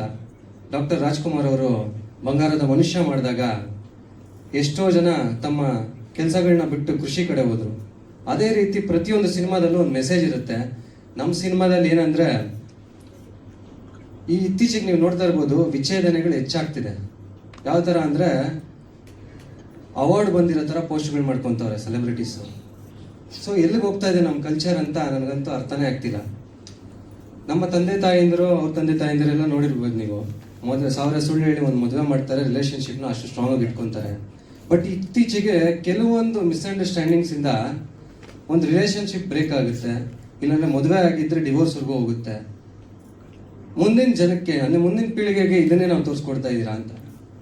ಸೊ ಮುಖ್ಯವಾಗಿ ರಿಲೇಷನ್ಶಿಪ್ಪಲ್ಲಿ ಮಿಸ್ಅಂಡರ್ಸ್ಟ್ಯಾಂಡಿಂಗ್ಸ್ ಏನಾಗ್ತಿದೆ, ಇದ್ರದ್ದು ಮುಖ್ಯವಾದ ಒಂದು ಎಲ್ಲ ಅಂಶಗಳಲ್ಲೂ ಕೂಡಿ ಅದು ಮುಖ್ಯವಾದ ಒಂದು ಅಂಶ ಇರುತ್ತೆ. ಜಾಲಿ ಅನ್ನೋ ಪಾತ್ರ ನಿಮಗೆ ನಾಟುತ್ತೆ. ಏನಂದ್ರೆ ಆ ಜಾಲಿ ಅನ್ನೋ ಪಾತ್ರ ಯಾವ ಥರ ಆ ಸನ್ನಿವೇಶನ ತಗೊಂಡು ಹೋಗ್ತಾರೆ ಅನ್ನೋದು ನೀವು ನೋಡ್ಬೋದು. ಸರ್ ಸೊಲ್ಯೂಷನ್ ಕೂಡ ಕೊಟ್ಟಿದ್ದೀರಿ. ಒಂದು ಸಮಸ್ಯೆನ ಹೇಳಿದ ಮೇಲೆ ಸೊಲ್ಯೂಷನ್ ಕೊಡ್ಲೇಬೇಕು ಅಂತ. ಅದನ್ನ ಆ ಸೊಲ್ಯೂಷನ್ ನ ಇವಾಗಿರೋ ಜನಗಳು ಹೇಗೆ ಅಕ್ಸೆಪ್ಟ್ ಮಾಡ್ತಾರೆ ಅಂತ ಗೊತ್ತಿಲ್ಲ. ನಾವು ಸಿನಾರಿಯೋಗೆ ಸೀನ್ ಆಗಿ ತೋರಿಸಿದಿರಿ. ಕೊನೆಯದಾಗಿ ಇಡೀ ಸಿನಿಮಾಗೆ ಒಂದು ಡೈಲಾಗ್ ಅಲ್ಲಿ ಹೇಳ್ತೀರಿ ಈ ತರ ಒಂದು ಸೊಲ್ಯೂಷನ್ ಅಂತ. ಬಟ್ ಅದನ್ನ ಯಾವ ರೀತಿ ನಮ್ಮ ಪ್ರೇಕ್ಷಕರು ತಗೊಂತಾರೆ ಅನ್ನೋದು ಕಾದ್ ನೋಡ್ಬೇಕು. ಸರ್ ಆಕ್ಟಿಂಗ್ ಅನ್ನೋದು ನಾವು ರಂಗಭೂಮಿಯಿಂದ ಸುಮಾರು ಒಂದು 6-7 ವರ್ಷ ರಂಗಭೂಮಿಯಲ್ಲಿ ಅಂದರೆ ಕಾಲೇಜ್ ಡೇಸಿಂದಾನೆ ಸುಮಾರು 160ಕ್ಕೂ ಹೆಚ್ಚು ಶೋಸ್ ಮಾಡಿದ್ದೀರಿ. ಎಲ್ಲ ನಮ್ಮ ಸಹ ಕಲಾವಿದರು, ಹಿರಿಯ ಕಲಾವಿದರು ಅವ್ರ ಜೊತೆ ಆಡಿ KB ಸರ್ ಎಲ್ಲ ಇದ್ರು ಆ ತಂಡದಲ್ಲಿ. ಸೊ ಅವ್ರ ಜೊತೆ ನಿಂತು ಮಾಡ್ತಿರ್ಬೇಕಾದ್ರೆ ಪಾತ್ರಗಳು ಹೇಗೆ ಮಾಡಬೇಕು ಅನ್ನೋದು ನಮಗೂ ರೂಢಿಯಾಗಿತ್ತು. ಡೈರೆಕ್ಷನ್ ಅನ್ನೋದು ನಮಗೆ ಆಲ್ರೆಡಿ ಒಂದು ಪಿಕ್ಚರೈಸೇಷನ್ ಇತ್ತು. ಚಿಕ್ಕ ವಯಸ್ಸಿಂದ ನಾನು ಸಿನಿಮಾ ಮಾಡಬೇಕು ಅಂತ. ಸೊ ನಟನೆ ಒಂದೇ ಆಗಲ್ಲ. ಇಲ್ಲಿ ನಮ್ಮ ಕನ್ನಡ ಇಂಡಸ್ಟ್ರಿ ಆಗಲಿ ಯಾವುದೇ ಒಂದು ಇಂಡಸ್ಟ್ರಿಯಲ್ಲಿ ಆಗಲಿ ಇವತ್ತು ನೀವು ನೋಡ್ತಿರ್ಬೋದು, ಯಾವುದೇ ಅವಕಾಶಗಳಿಲ್ಲ ಅಂದರೂ ಈ ಡೈರೆಕ್ಷನ್ ನಾವು ಕಲ್ತ್ಕೊಂಡಿದ್ದಕ್ಕೆ ಇವತ್ತು ನಾವು ಸಿನಿಮಾ ಮಾಡಿದ್ದೀರಿ. ಈ ಸಿನಿಮಾದಲ್ಲಿ ಎಡಿಟಿಂಗ್ ಕೂಡ ನಾನೇ ಮಾಡಿದ್ದೀನಿ. ಸಾಕಷ್ಟು ಎಲ್ಲರೂ ಇದೇ ಥರ ಸಪೋರ್ಟ್ ಮಾಡಿದ್ದಾರೆ. ಸೊ ಹಾಗಾಗಿ ಡೈರೆಕ್ಷನ್ ಕೂಡ ಹಾಗೆ ಮಾಡ್ತಾ ಕಿರುಚಿತ್ರಗಳು ಮಾಡ್ತಾ ಕಲ್ತು ಬಂದಿದ್ರಿ ಸರ್. ಫಿಸಿಕಲ್ ಅಪಿಯರೆನ್ಸ್ ಇದೆ ಒಬ್ಬ ಹೀರೋ ಆಗೋದಕ್ಕೆ. Yes, sir. ಸೈಕಲಾಜಿಕಲ್ ಆಗಿ ಹೇಗಿತ್ತು? ಸೈಕಾಲಜಿಕಲ್ ಆಗ ಅಂದ್ರೆ ತೆರೆ ಹಿಂದೆ ಕೂಡ ಸಾಕಷ್ಟು ಕಲ್ತಿರ್ತೀರ ಸಿನಿಮಾ ಮಾಡೋವಾಗ. ಹೌದು. ಅಂದ್ರೆ ಏನ್ ಗೊತ್ತಾ, ಜೀವನ ಅಂದ್ರೆ ನಿಮ್ಗೆ ಒಂದು ಗುರಿ ಇರುತ್ತಲ್ಲ ಸರ್. ಆ ಗುರಿ ಹಠ ಅನ್ನೋದು ನಾವು ಇಟ್ಕೊಂಡಾಗ ಎಲ್ಲಾನು ಕಲ್ಸುತ್ತಂತೆ. ನಾನು ಇದರಲ್ಲಿ ಲಿರಿಕ್ಸ್ ಆಗಿ ನಾನು ಮಾಡಿರ್ಲಿಲ್ಲ. ಲಿರಿಕ್ಸ್ ಅಂತ ಫಸ್ಟ್ ಸಿನಿಮಾಗೆ ಬರ್ದಿರೋದು ನೀವು. ಅದು ಟೈಟಲ್ ಟ್ರ್ಯಾಕ್ ಕೇಳ್ಬೋದು ನೀವು. ಸೊ ನಾನು ಇವಾಗ ಅಫೋರ್ಡ್ ಮಾಡೋಕ್ಕಾಗಲ್ಲ ಒಬ್ಬರ ಹತ್ರ ದೊಡ್ಡವ್ರ ಹತ್ರ ಹೋದ್ರೆ. ಮತ್ತೆ ನಾವು ಕರೆಕ್ಷನ್ಸ್ ಹೇಳೋಕ್ಕೂ ಆಗಲ್ಲ ಜಾಸ್ತಿ. ಸೊ ನನಗೆ ಬೇಕಾಗಿರ್ತಾರ ಬೇಕು ಅಂದಾಗ ಪ್ರೊಡಕ್ಷನ್ ಎಲ್ಲ ಸ್ಟ್ರಾಂಗ್ ಇದೆ. ನಾವು ಯುವಕರೆಲ್ಲ ಹೊಸಬ್ರೆಲ್ಲ. ಸೊ ಆ ಒಂದು ಪ್ಲಾಟ್ ಅಂದ್ರೆ ಆ ಒಂದು ಕ್ರಾಫ್ಟ್ ಕೂಡ ಮಾಡ್ಬೇಕಾಗಿ ಬಂತು. ಸೊ ಈ ತರ ಅನೇಕ ಕ್ರಾಫ್ಟ್ಗಳನ್ನ ಒಂದು ಆಟ ಇದ್ದಾಗ ಮಾಡಿಸುತ್ತೆ. ಇವಾಗ ನಮ್ಮ ಹುಡುಗರು ಇಲ್ಲಿ ಇದಾರಲ್ಲ, ಸೊ ಅವರೆಲ್ಲರೂ ಆಕ್ಟರ್ಸೇ. ಬಟ್ ಆ ಆಕ್ಟರ್ಸ್ ಆಗಿದ್ರು ಕೂಡ ಪ್ರತಿಯೊಬ್ರು ಡೈರೆಕ್ಷನ್ ಡಿಪಾರ್ಟ್ಮೆಂಟ್ ಇಂದ ಹಿಡಿದು ಪ್ರೊಡಕ್ಷನ್ ಕೆಲಸವರೆಗೂ ಮಾಡಿದ್ದಾರೆ. ಏನಕ್ಕೆ ಅಂತ ಹೇಳಿದ್ರೆ ಸಿನಿಮಾದಲ್ಲೇ ಉಳಿಬೇಕು ನಾವು. ಸೊ ಸಿನಿಮಾದಲ್ಲಿ ಉಳಿತೀವಿ ಅಂದಮೇಲೆ ಎಲ್ಲಾ ತರದಕ್ಕೂ ನಾವು ಸಿದ್ಧರಾಗಿರ್ಬೇಕು. ಇದು ನಾವು ಆಯ್ತು ನಾನು ನಟನೆನೇ ಆಗ್ಬೇಕು. ನಟನೆ ಹಿಂದೆ ಇನ್ನ ಅಷ್ಟು ಕ್ರಾಫ್ಟ್ಸ್ ಇರುತ್ತಲ್ಲ, ಅದು ಅರ್ಥ ಮಾಡ್ಕೊಂಡಾಗ ಇನ್ನ ಹೆಚ್ಚು ಔಟ್ಪುಟ್ ಇಂಪ್ಯಾಕ್ಟ್ ಕೊಡ್ಬೋದು ಅಂತ ನನ್ನ ಭಾವನೆ. ಸರ್ ಎಲ್ಲ ಬೆಂಗಳೂರಲ್ಲೇ. ಒಂದೇ ಒಂದು ಸಾಂಗ್ ಪ್ರಮೋಷನಲ್ ಸಾಂಗ್ ಮಾತ್ರ ಪಾಂಡಿಚೇರಿಗೆ ಹೋದ್ರಿ. ಅಲ್ಲೂ ಅಷ್ಟಂದ್ರೆ ವಾತಾವರಣ ಒಂದು ಸ್ವಲ್ಪ ಅಷ್ಟು ಚೆನ್ನಾಗಿ ಇದು ಮಾಡಿಲ್ಲ. ಇಲ್ಲೇ ನಮ್ಮ ಕರ್ನಾಟಕದಲ್ಲೇ ಎಲ್ಲ ಮಾಡಿದ್ರಿ. ಮತ್ತೆ ಮ್ಯಾಮ್ ಏನಂದ್ರೆ ಚಿಕ್ಕ ವಯಸ್ಸಿಂದ ನಾನು ಅಣ್ಣವ್ರ ಸಿನಿಮಾಗಳು ನೋಡ್ತಾ ಡ್ಯಾನ್ಸ್ ಅಂತ ಇಷ್ಟ. ಸೊ ಅಪ್ಪು ಸರ್ ಅಂದರೆ ಯಾರು ಡ್ಯಾನ್ಸ್ ನಮ್ಮ ಕನ್ನಡ ಇಂಡಸ್ಟ್ರಿಯಲ್ಲಿ ಆ ಥರ ನೋಡ್ಕೊಂಡು ಬೆಳೆದವ್ರು ನಾವು. ಸೊ ಹಾಗೆ ಆ ಒಂದು ಪ್ರೇರೇಪಣೆಯೂ ಇರುತ್ತೆ. ಬಟ್ ಚಿತ್ರರಂಗ ಈ ನಮ್ಮ ಕತೆಗೆ ನೀವು ಒಂದು ಎಲಿಮೆಂಟ್ ಏನಂದರೆ ಅಪ್ಪು ಸರ್ ಫ್ಯಾನ್ಸ್ಗೆಲ್ಲ ಇದೊಂದು ಸರ್ಪ್ರೈಸ್ ಪ್ಯಾಕೇಜ್ ಥರ ಅಂತೂ ಇರುತ್ತೆ. ಯಾಕೆಂದರೆ ಸಿನಿಮಾ ಬಂದು ನೋಡಿದ್ರೆ ಅವ್ರಿಗೆ ಗೊತ್ತಾಗುತ್ತೆ. ಆ ಒಂದು ಅಪ್ಪು ಸರ್ನ ಸುಮ್ಮನೆ ಒಂದು ನೇಮ್ಗಾಗಿ ನಾವು ಕ್ಯಾರಿ ಮಾಡಿಲ್ಲ, ಆ ಎಮೋಷನ್ಸು ಮತ್ತೆ ನಾವು ತೊಗೊಂಡ್ಬಂದಿದ್ದೀರಿ ಸಿನಿಮಾ ಅಲ್ಲಿ. ಸೊ ಇದನ್ನ ಬರೀ ಆ ಸೀನಲ್ಲಿ ಒಂದರಲ್ಲಿ ಬಿಟ್ಕೊಟ್ಟಿದ್ದೀರಿ, ಬಟ್ ಇನ್ನೆಲ್ಲೂ ಟ್ರೇಲರ್ಲ್ಲೂ ತೋರಿಸಿಲ್ಲ. ಸಿನಿಮಾ ನೋಡಿದ್ಮೇಲೆ ಅದೊಂದು ಸರ್ಪ್ರೈಸ್ ಪ್ಯಾಕೇಜ್ ಆಗುತ್ತೆ ಎಲ್ಲರಿಗೂ. ಮುಂಚೆ ನಮ್ಮ ನಿರ್ಮಾಪಕರು ಮಾತಾಡ್ಸ್ತಾರೆ. ನಾನು ಸ್ನೇಹಿತರಿಗೆ ಮತ್ತು ಕಲಾವಿದರಿಗೆ, ಹಿರಿಯ ಕಲಾವಿದರಿಗೆ, ಮುಖ್ಯವಾಗಿ ನನ್ನ ಪ್ರೀತಿಯ ಕರ್ನಾಟಕದ ಜನತೆಗೆ ನನ್ನ ಹೃದಯಪೂರ್ವಕ ನಮಸ್ಕಾರಗಳನ್ನ ಹೇಳ್ತಾ, ಒಂದು ಜಾಲಿ ಅನ್ನೋ ಕನಸನ್ನ ಫಸ್ಟು ನಾನು ತಗೊಂಡೋದಾಗ ಅದಕ್ಕೆ ನಾಂದಿ ಆಡಿದ್ದೆ ವೇಣುವಣ್ಣವರು. ತದನಂತರ ನಿರ್ಮಾಪಕರಾದ ಶ್ರೀಯುತ ಬ್ರಿಜ್ ಯಾದವ್ ಸರ್ಗೆ ಮತ್ತು ನಾಗವೇಣಿ ಮೇಡಮ್ಗೆ ನನ್ನ ಧನ್ಯವಾದ ಹೇಳ್ತೀನಿ. ಜಾಲಿ ಟೈಟಲ್ ತಕ್ಕಂಗೆ ನನ್ನ ಲೈಫಲ್ಲಿ ಜಾಲಿ ಇಲ್ಲ. ಸ್ವಲ್ಪ ಸೀರಿಯಸ್ಸು, ಸ್ವಲ್ಪ ಕ್ಯೂರಿಯಸ್ಸು. ನಾನಂತೂ ಪಕ್ಕಾ middle class. So middle class ಹುಡುಗನಾಗಿ ಇವತ್ತು ಈ ಕನಸು ಹೊತ್ಕೊಂಡ್ಬಂದಿದ್ದೀರಿ. ಸೊ ಇಲ್ಲಿ ನಿಂತಿದ್ದೀರಿ ಅಂದರೆ ನಾನೊಬ್ಬನ ಪರಿಶ್ರಮ ಅಲ್ಲ, ಇಲ್ಲಿ ಸಾಕಷ್ಟು ಜನರ ಪರಿಶ್ರಮ ಇದೆ. ಒಬ್ಬ ವ್ಯಕ್ತಿ ಒಂದು ಸಿನಿಮಾ ಮಾಡ್ಬೋದು, ಆದರೆ ಅದನ್ನು ಗೆಲ್ಸ್ಕೊಳ್ಳೋದಕ್ಕೆ 100 ಜನ ಶಕ್ತಿ ಬೇಕು. ಆ ಶಕ್ತಿಯೇ ನಮ್ಮ ತಂಡ ಅಂತ ನಾನು ಹೇಳ್ತಾ, ಹಾಗೆಯೇ ನಿಮ್ಮ ಮಾಧ್ಯಮ ಮಿತ್ರರು ಮತ್ತು ಕರ್ನಾಟಕ ಜನತೆ ಅಂತ ಭಾವಿಸಿದ್ದೀನಿ. ನಂತರ ಸತತ 12 ವರ್ಷ ಜರ್ನಿ ಇಲ್ಲಿಗೆ ಬರಬೇಕು ಅಂದರೆ ಒಂದು ಸಾಕಷ್ಟು ವಿಷಯಗಳನ್ನ ಕೇಳಿದ್ದೆ. ಏನಂತ ಅಂದರೆ ಅಂದರೆ ಆ ಜರ್ನಿಯಲ್ಲಿ ಕಿರುಚಿತ್ರಗಳು ಮಾಡ್ತಾ, ಸಣ್ಣ ಪುಟ್ಟ ಪಾತ್ರಗಳನ್ನ ಮಾಡ್ತಾ, ನಾಟಕಗಳು ಮಾಡ್ತಾ ಬರ್ತಾ ಇರ್ಬೇಕಾದ್ರೆ ಒಂದಷ್ಟು ಕಿರು ಮಾತುಗಳು ಕೇಳಿದ್ದೆ. ಏನಂತ ಅಂದರೆ, ಇದೆಲ್ಲ ಆಗುತ್ತಾ, ಇದೆಲ್ಲ ಆಗಲ್ಲ, ನಿನಗೆ ಬಿಟ್ಬಿಡು, ಯಾಕಂದರೆ ನೀನು ಒಂದು ಏನು ಬಜೆಟ್ ಇದೆಯಾ, ಬ್ಯಾಕ್ಗ್ರೌಂಡ್ ಇದೆಯಾ, ದುಡ್ಡಿಲ್ಲ, ಏನಕ್ಕೆ ಬೇಕು ಇವೆಲ್ಲ, ನೀನು ಸಾಧಾರಣ ಒಂದು ರಿಸರ್ವ್ ಕಾನ್ಸ್ಟೇಬಲ್ ಮಗ, ನೀನು ಇದೆಲ್ಲ ಆಗಲ್ಲ, ಬಿಟ್ಬಿಡು ಅಂತ ಹೇಳಿದಾಗ ನನಗೊಂದು ಥಾಟ್ ನೆನಪಾಗ್ತಿತ್ತು. ಒಂದು ಬೀಜ ಮಣ್ಣಲ್ಲಿ ಬಿದ್ದಾಗ ಅದು ಕೊಳ್ತೋಯ್ತು ಅನ್ಕೋತಾರೆ, ಆದರೆ ಅದು ಬೇರು ಬಿಡ್ತಾ ಬೆಳೀತಾ ಇರುತ್ತೆ. ಇವತ್ತು ಅದು ಬೇರಿಂದ ಚಿಗುರಾಗಿ ಜಾಲಿ ಚಿತ್ರದ ಮೂಲಕ ಚಂದನವನಕ್ಕೆ ಅಂಬೆಗಾಲಿಡ್ತಾ ಇದೆ. ಪ್ರತಿಯೊಬ್ಬ ಪ್ರೇಕ್ಷಕರಲ್ಲಿ, ಕನ್ನಡ ಕಲಾಭಿಮಾನಿಗಳಲ್ಲಿ ನಾನು ಕೇಳ್ಕೊಳ್ಳೋದೊಂದೇ, ಅಂಬೆಗಾಲಿಡ್ತಾ ಇರೋ ತಾರುಷ್ನ ಕೈ ಹಿಡಿದು ನಿಮ್ಮ ಪ್ರೀತಿ ಪ್ರೋತ್ಸಾಹದಿಂದ ಬೆಳೆಸಿ ಅಂತ ಕೇಳ್ಕೊತೀನಿ. ಅಂದರೆ ನೀವು ನೋಡ್ತಿರ್ಬೋದು, ಹೊರ ರಾಜ್ಯಗಳಲ್ಲಿ ಸಿನಿಮಾ ಕಲ್ಚರ್ ಅನ್ನೋದು ಇದೆ, ಹಾಗಾಗಿ ಸಿನಿಮಾ ಇನ್ನೂ ಅಲ್ಲಿ ಜೀವಂತವಾಗಿ ಉಳಿದಿದೆ. ನಮ್ಮಲ್ಲಿ ನಾನು ಎಲ್ಲ ಪ್ರೇಕ್ಷಕರಲ್ಲಿ ಒಂದು ಮನವಿ ಮಾಡೋದೇನಂತ ಅಂದರೆ, ಸಿನಿಮಾ ಥಿಯೇಟರ್ಸ್ಗೆ ಬಂದು ತಮ್ಮ ಕುಟುಂಬ ಸಮೇತರಾಗಿ ತಿಂಗಳಿಗೆ 1 ಅಥವಾ 2 ಸಿನಿಮಾ, ಹೌದು ನಮ್ಮಲ್ಲೂ ತಪ್ಪುಗಳಿರುತ್ತೆ, ಇದು ಒಂದು ಉದ್ಯಮ, ಏಳು ಬೀಳುಗಳು ಇದ್ದೇ ಇರುತ್ತೆ. ಇವಾಗ 1-2 ಬ್ಯಾಕ್ ಟು ಬ್ಯಾಕ್ ಒಂದು ಕೆಟ್ಟ ಸಿನಿಮಾಗಳು ಬಂದಿರ್ಬೋದು, ಬಟ್ ಮತ್ತೆ ಎದೋಳೋದಕ್ಕೆ ಪ್ರೇಕ್ಷಕರಾಗಿ ನೀವೇ ಸಪೋರ್ಟ್ ಮಾಡಬೇಕು. ತಿಂಗಳಿಗೆ 1 ಸಿನಿಮಾ ನೋಡಿದಾಗ 10ರಲ್ಲಿ 1 ಅಥವಾ 2 ಸಿನಿಮಾ ನಿಮಗೆ ವರ್ಷದಲ್ಲಿ ನೀವು ಒಳ್ಳೆ ಸಿನಿಮಾ ನೋಡ್ತೀರಾ. ಆಗ ನಿಮಗೆ ಒಂದು ಭರವಸೆ ಬರುತ್ತೆ ಅಂತ ನಾನು ಹೇಳ್ತೀನಿ. ಇದರೆಲ್ಲದರ ನಡುವೆ ಇವತ್ತು ನಾನು ಈ ಸ್ಟೇಜ್ ಮೇಲೆ ಇದ್ದೀನಿ ಅಂತ ಹೇಳಿದ್ರೆ ಅದಕ್ಕೆ ಮುಖ್ಯವಾದ ಕಾರಣ ನನ್ನ ತಂದೆ ತಾಯಿ. ಅಂದರೆ ಅವರು ಪ್ರೋತ್ಸಾಹ ಇಲ್ಲ ಅಂದಿದ್ರೆ ನಾನು ಇವತ್ತು ಇಲ್ಲಿ ಬರ್ತಾ ಇರಲಿಲ್ಲ. ಯಾಕಂದರೆ ಸಾಲ ಸೋಲ ಮಾಡಿ ಇಂಜಿನಿಯರ್ ಮಾಡಿದ್ರು. ಇಂಜಿನಿಯರ್ ಮಾಡಿದ್ಮೇಲೆ ನಾನು ಸಡನ್ನಾಗಿ ಅಂದರೆ ಈ ಸಿನಿಮಾ ಫೀಲ್ಡ್ಗೆ ಹೋಗ್ತಾ ಇದ್ದೀನಿ ಅಂತ ಹೇಳಿದ್ರೆ, ಏನಂದರೆ ಅಬ್ಸರ್ವೇಷನಲ್ಲಿ ನಾವು ಈ ಫಿಲ್ಮ್ ಫೀಲ್ಡ್ಗೆ ಬಂದ್ಬಿಡ್ತೀರಿ, ಬಟ್ ಅವ್ರು ಎಲ್ಲಿ ಮುಖ ಎತ್ಕೊಂಡು ಓಡಾಡೋಕ್ಕಾಗಲ್ಲ. ಯಾಕಂದರೆ ನಮ್ಗೆ ಇನ್ನೂ ಒಂದು ಐಡೆಂಟಿಟಿ ಅಂತ ಸಿಗೋವರೆಗೂ ಕೂಡ ಎಲ್ಲೂ ಮುಖ ಎತ್ಕೊಂಡು ಓಡಾಡೋಕ್ಕಾಗಲ್ಲ. ಯಾವುದೋ ಒಂದು ಫಂಕ್ಷನ್ಸ್ಗೂ ಅವ್ರು ಹೋಗಿಲ್ಲ ಸುಮಾರು ವರ್ಷಗಳಿಂದ. ಏಕೆ ಅಷ್ಟು ಕೇಳಬೇಕು, ಏನಕ್ಕೆ ಸಿನಿಮಾ ಫೀಲ್ಡ್ಗೆ ಹೋಗ್ತಾ ಇದ್ದಾನೆ, ಈ ಥರ. ಈ ಥರ ಎಲ್ಲ ನನ್ನ ಜೊತೆ ನಾವೇನೋ ಸಿನಿಮಾ ಫೀಲ್ಡ್ ಬಂದಿದ್ದೀರಿ, ಇದನ್ನೆಲ್ಲ ತ್ಯಾಗ ಮಾಡಿ ಒಂದು ನಿರ್ಧಾರ ಮಾಡಿಬಿಟ್ಟಿರ್ತೀರಿ. ಬಟ್ ನಮ್ಮ ಜೊತೆ ಅವರು ಎತ್ತವರಾಗಿ ಏನೋ ಒಂದು ಕನಸುಗಳು ಕಟ್ಕೊಂಡಿರ್ತಾರೆ. ಅವರು ನಮ್ಮ ಜೊತೆ ಇದನ್ನೆಲ್ಲ ಫೇಸ್ ಮಾಡಿದ್ದಕ್ಕೆ ಎಂದಿಗೂ ಚಿರಋಣಿಯಾಗಿರ್ತೀನಿ ಅವ್ರಿಗೆ.